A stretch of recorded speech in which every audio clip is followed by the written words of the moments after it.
Today on This Week Health. I think that's part of what's driving all this burnout is this feeling that you're just constantly stretched beyond your capacity and that somebody might suffer because of it. And I think that anxiety is something that we have to figure out how to alleviate and provide people confidence in.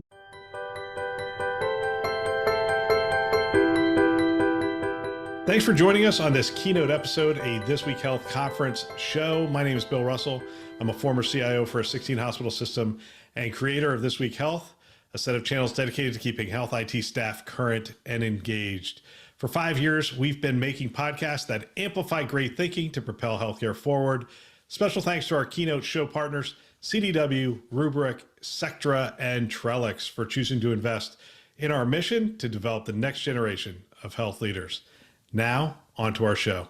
All right, here we are for another Keynote episode. I'm joined by Dr. Neal Patel, CIO Health IT at Vanderbilt University Medical Center. Neal, welcome back to the show. Thank you for having me.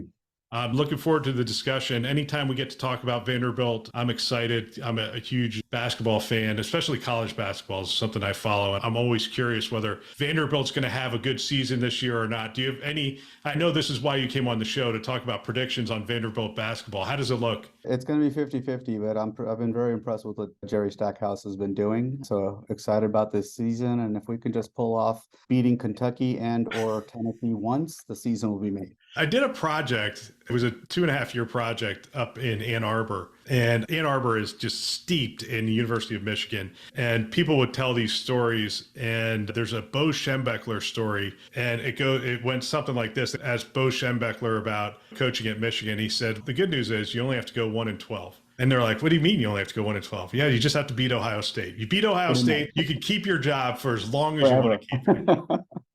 Crazy. All right. Hey, let's start all of these interviews out the same way. Give us an overview of Vanderbilt University Medical Center, the scope of the work that you're doing and the breadth of the services that you guys provide.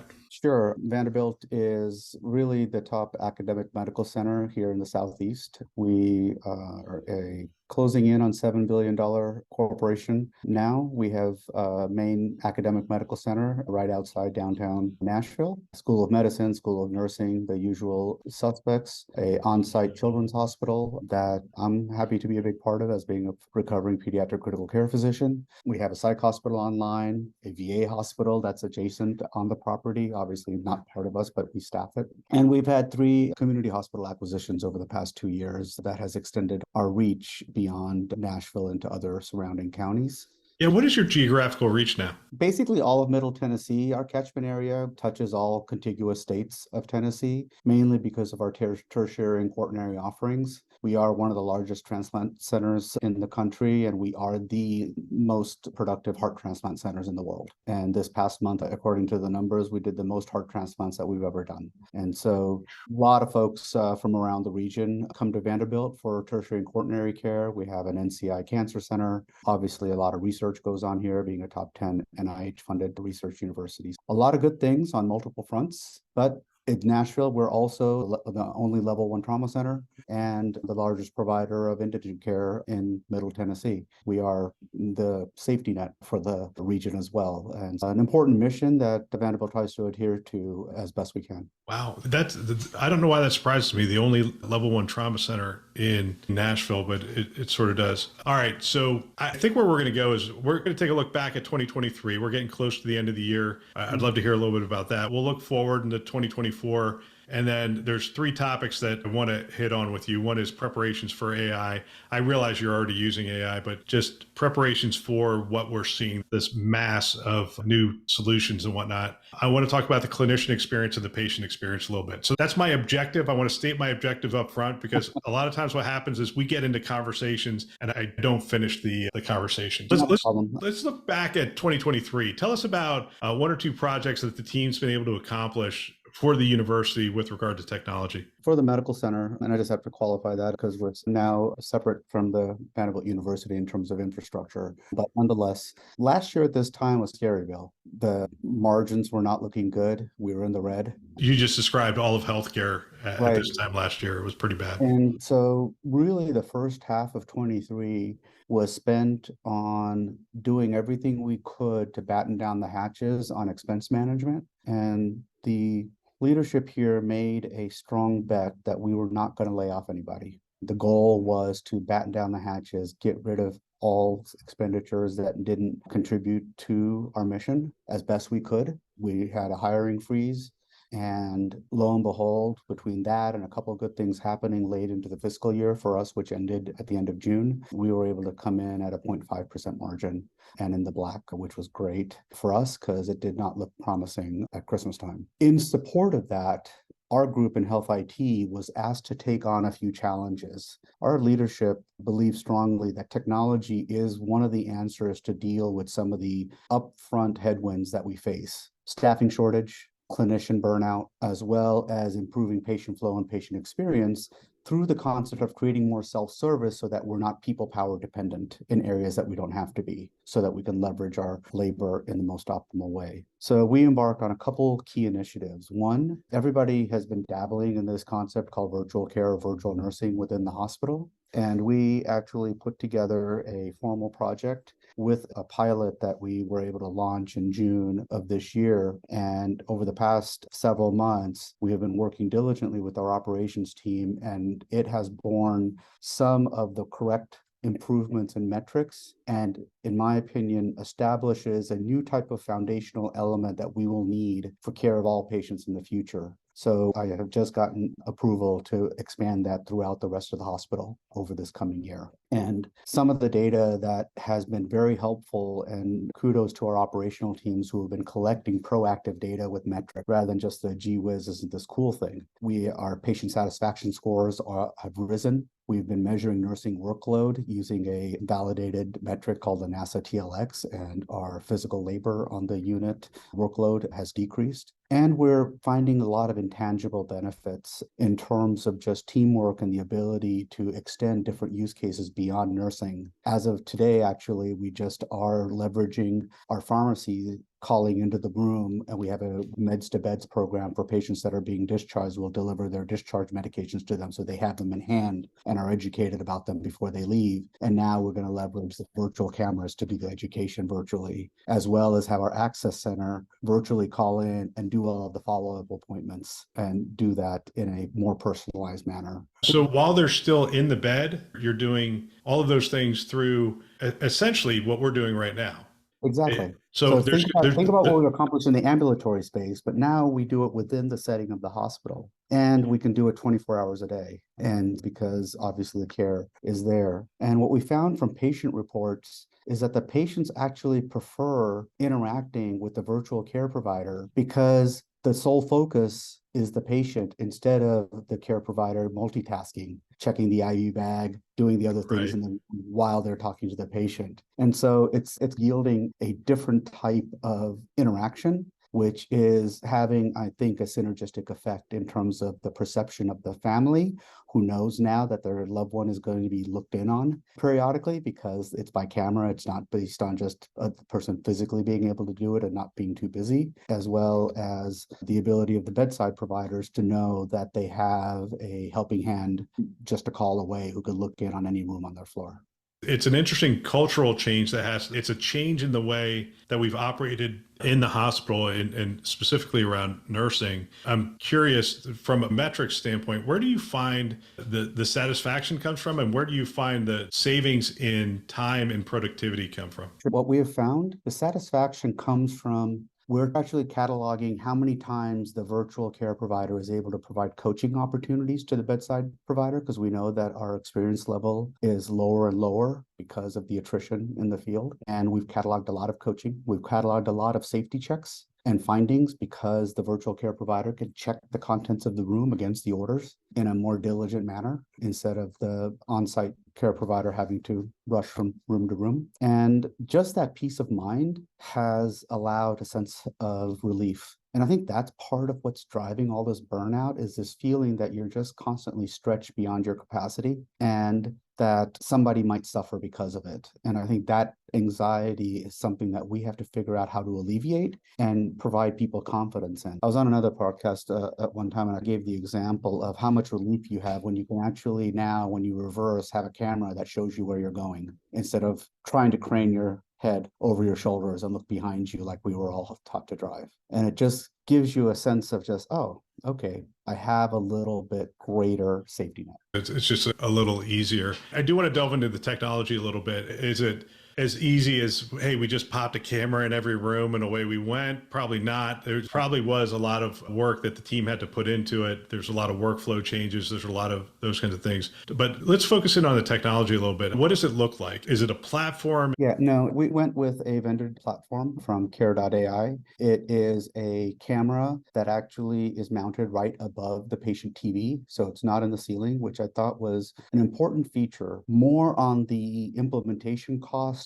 and timeline. Because we didn't have to go into the ceiling, we actually could deploy these cameras in the shortest amount of time without having to close the room off, because we're oversubscribed in terms of hospital rooms. And when you go into the ceiling and try to pull power up there, it's a problem, but you readily have power right behind the TV. And so we plopped this camera right on the wall above the TV. And the camera is on a swivel mount that actually points upward when not in use. So this sense of comfort that you're not being spied upon is also a nice feature, and it swivels downward when it is in use. So little things like that made a difference in terms of our speed to execution. And then we work closely with the change management. And because we're formally doing a pilot with evaluation of metrics, we created an area right near the floor where the virtual care providers could be, so that we worked out all the logistics before trying to go full enterprise-wide with a more different virtual setting. The key pieces of this really come down to coordinated interactions with our operational leaders and the bedside staff. And we found interesting things that we didn't anticipate.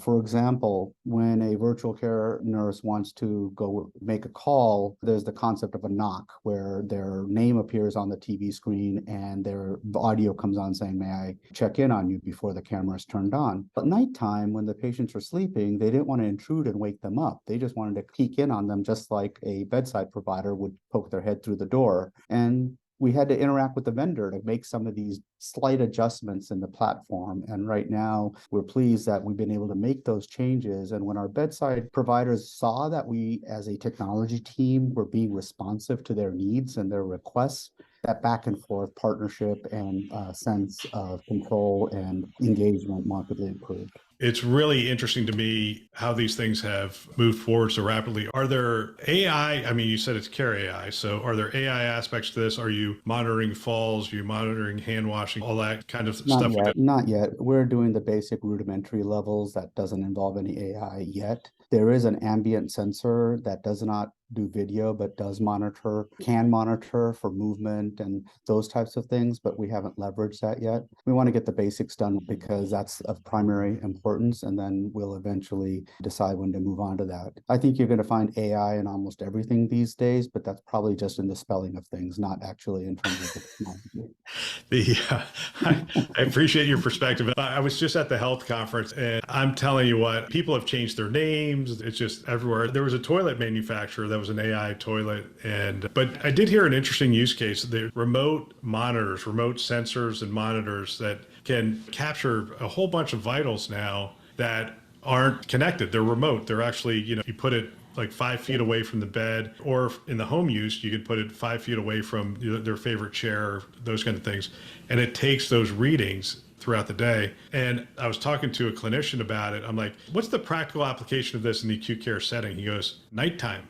And I thought, yeah, that's right. Because we keep waking people up in the middle of the night. And it's hard to imagine, but it feels to me like the amount of change that's going to go on in the hospital, in the acute care setting over the next 5 years could be as much as we've seen over the last 20 to 30. Oh, I absolutely agree. And that actually is a nice segue into the second area that we are embarking upon.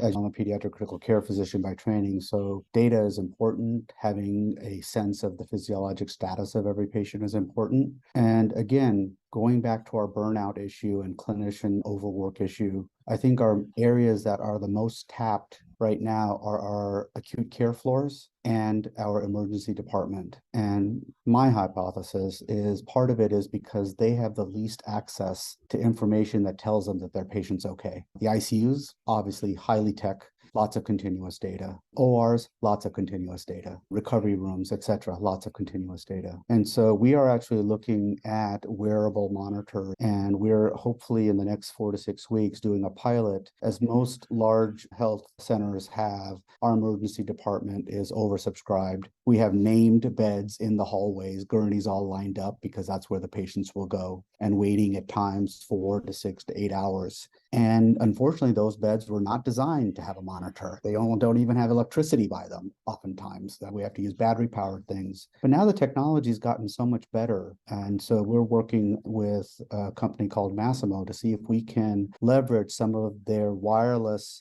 non-tethered monitors that's attached to the patient, but doesn't have all the wires and need the power and runs on battery, and that can transmit and distribute that data to places where clinicians can have access to it without having to walk up to the bedside. And our feeling is that we can increase a level of safety for these non-traditional beds and get data points, not just to prevent deterioration, but also hopefully to determine that maybe some patients are stable enough not to need a telemetry bed upstairs, and maybe improve the throughput in the right direction. And our hope is then to see maybe even patients in the waiting room who are at a certain level after triage, who can't even get a physical site, can still have a level of monitoring. And I think those types of things are going to become more ubiquitous because the price of technology and the capabilities have so markedly improved in the past 5 years. Have you set up a place where the nurses go to do this remote care, or are they just doing it remote, like I am right now, remote? Right now, we've done it in specific areas. We do have the concept of a command center more for patient throughput and management, but we anticipate leveraging that. We are leveraging that for virtual sitting for patients who need a constant presence within the room, should they be for a fall risk or suicide ideation or those kinds of things. But we also are going to then now begin to move toward physiologic monitoring in those types of spaces as well. So this is a segue into the stuff that we're working on now to get started, and will be the work of this next coming year. All right, so that gave us some idea of priorities for 2024. I assume if you're like every other CIO, there's 100 priorities. But what drives your priorities at Vanderbilt? Is there a strategic process that sort of boils it all up for you, and then you say, okay, these are the top 10 that we're going to focus on? We try to, obviously, we go through a very rigorous process. At the end of the day, it's where operations and leadership has decided to put their bet, because every new project requires a funding mechanism. And we go through a total cost of ownership of an idea or a project, and then determine that if this is worth it, then that's going to be an approved TCO that then gets added as a variance to our budget. So by definition, it's prioritized by where you're putting your chips in that regard, and that the operational buy-in has to be there up front rather than IT deciding that this is what we're going to do. That's been helpful in that regard. Right now, we know the focus is on staffing and labor primarily. What can we do to leverage the staff that we have in the best way possible so that we don't have people leave and have to replace them? And we know that there's not enough people at the bedside. So how can we automate the things that need to be automated? So that's the number one driver. The second driver is patient satisfaction. So trying to move as many things to self-service as we can.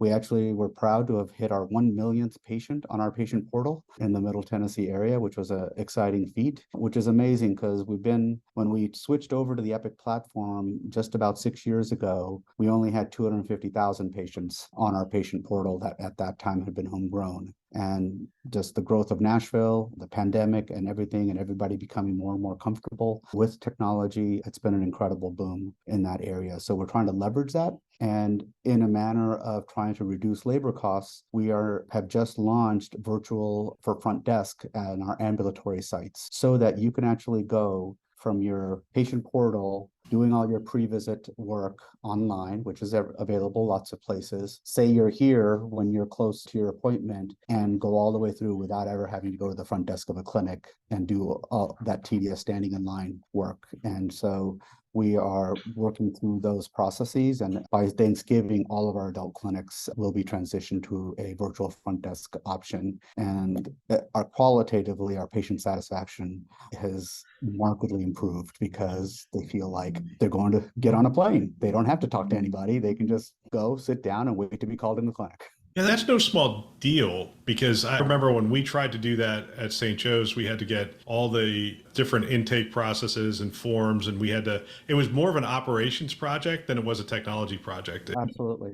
Absolutely. We have a wonderful young physician leader, Chetana Hare, and he is an individual who holds a foot in both camps. He's on my team as a clinical director in informatics, and he is an associate chief of staff on the ambulatory side. And he served as the glue to get operations and technology and plant services, because you have to do all kinds of changes in terms of configurations. And I think the existential crisis that we're in now is bringing all the stakeholders that used to have a difficult time getting in the same room and collaborating. Everybody's all in. And that's why I'm excited about where we're at in terms of our ability to execute and make change where it would have been so much more difficult 5 years ago.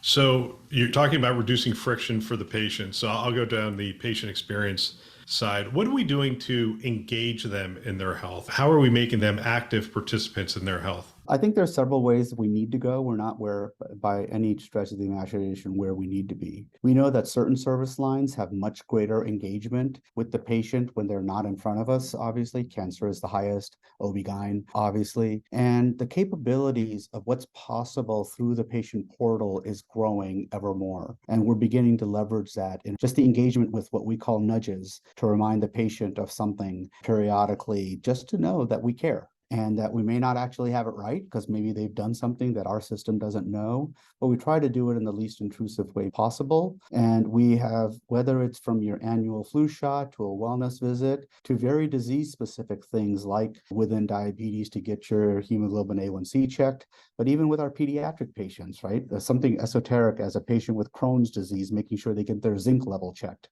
Just doing things that is not a blanket one size fits all, but cohort by cohort, creating mechanisms which we can provide that nudge to know that Vanderbilt is here and checking in on them. And that has been very well received overall. The second part, I think, is we are leveraging patient-reported outcomes, what we call PROMs, into every one of our clinics so that as now that they're more comfortable with electronic check-in and what we call a paperless environment, they can now start to self-answer questions of their status along different metrics that are validated by specialty. And that also helps with that engagement, that their progression and their outcomes are being tracked in real time instead of just a static marker of I'm better or I'm worse. And I assume your telehealth is still in place. We had to rush and put it in place for everything back in the pandemic. I assume the usage, just like everybody else's, it was extremely high during the pandemic, but it's leveled out for you. It has.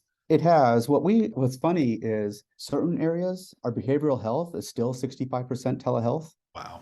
But other areas, obviously, people prefer to be in person. So it's a service by service metric that you can follow. But what's most interesting is last February, we had a significant ice event with the plunging cold here in Tennessee. And in the old days, that was just a lost day of revenue for the medical center because there was no clinic visits, right? All of a sudden, everything just got flipped over to telehealth, and we saw probably 75% of our appointments that day. So the fact that this infrastructure is in allows us to leverage it in a variety of ways. Even if it's not consistently used, it's there as a backdrop for a variety of use cases, which I think is cool. Yeah, I'm going to come back to you next year because it's interesting. We're doing in the acute care setting, we're introducing all this televisit aspect to it. If the patient satisfaction remains the same, or if we start to see them go, hey, this is less personal, because they go to Vanderbilt, obviously the excellent care that is provided, but a lot of them go there because their doctors practice there and it's a relationship that they have. And I'm wondering if we're going to have to strike that balance between efficiency, effectiveness, and the personal touch. No, I absolutely agree with you. And I think it's amazing how much better we have all gotten. And I think healthcare is going to benefit what people have learned in their personal or work life. Look at what you and I are doing right now. We wouldn't have thought about doing this conversation in this manner pre-pandemic, right? But yet we now persist with doing it. And we've developed a relationship through this manner more than we've ever seen each other in person. And I think there's an expectation, and especially with millennials and Gen Zers coming up, this is actually preferred. in many ways. And so I think we're going to have to deal with generational issues as well at a variety of levels as we move forward. I'm going to ask you a blanket statement, and you can break it down because you're going to have to. But what's top of mind for doctors right now, physicians specifically? And I realize that could vary by practice, but I'll leave it basic. You can answer it however you want. What we hear and what I hear from my colleagues is, how do I do everything I'm supposed to do? And how do I do everything that I want to do? Yeah. So we have to give them ways to get the work done that they're being asked to, which is a pretty heavy burden, in a more efficient manner. You and I were in a room with a bunch of the organizations that are going down this AI notes path and those kind of things. And I'm glad they're going first. They're going through the learning pains, what's going to work, what's not going to work, what does the patient expect when they get a note that was generated by AI and that kind of stuff. Are their physicians happy with it or not? What kind of things are we doing to help those clinicians to lift some things off of their plate? So I do think that we have to relook at what is expected of individuals, because a lot of stuff flows downstream. When hospital systems make cuts in support staff or other sorts of things, some of the work that still needs to get done then falls to the people that are still there. And so just simple little things can feel grating at times. And so what we're trying to do with our providers is really look at what things they shouldn't have to do, right? Or what things can be set up for them better. And I think part of the burden on us technology folks is our systems are crappy in many ways. Thank you for your honesty. That's how I got into this game, right? I was a physician first, and then I complained about the systems not working well, and they made me come to committee meetings. And this is what happens when you go to too many committee meetings, is that you get assigned tasks to help fix it. So here I am 26 years later. But I do think that we would all say that, right? We're never happy with whatever workflow we're given if it's clunky. And now the expectation is even higher because in our personal life, things work a little bit better, right? You get into a car and our GPS works better. Uber app works a hell of a lot better than some of the apps that we give our doctors to navigate the health system and or our patients. I think the focus now that everybody's on electronic health records, and the next 5 years need to be spent on how do we make it as efficient as possible. And here's where I think the promise of AI can be useful. And I was excited to see, obviously, many health systems have the Epic platform, which we're on, is leveraging generative AI and trying to look for ways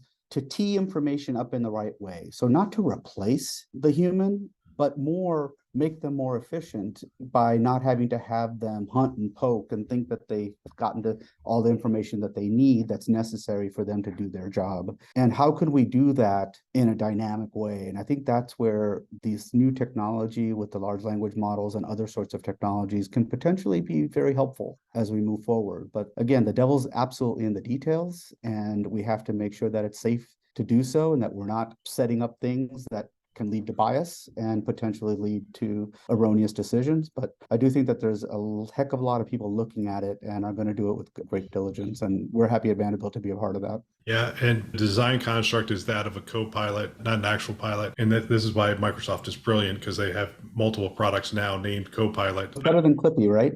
Yeah. Exactly. It is better than Clippy.